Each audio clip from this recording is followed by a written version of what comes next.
စီစဉ်ကိုကြည့်ရှုလိုက်ပါလှုပ်ရှားဆောင်ရွက်ခြင်းအပြင်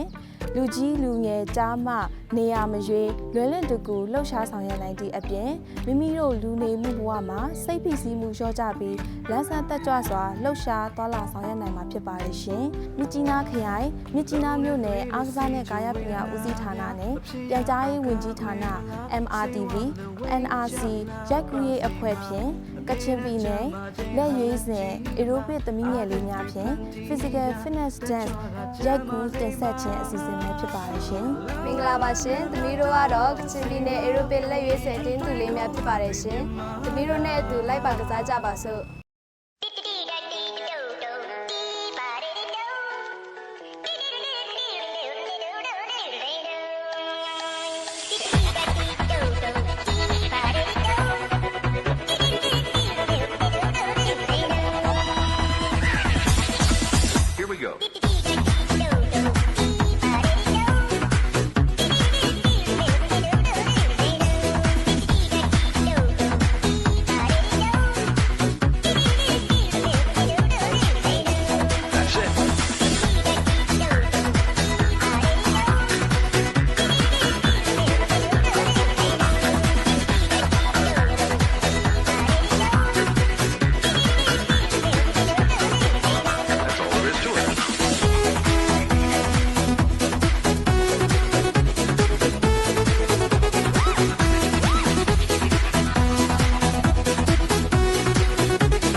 Let's try it.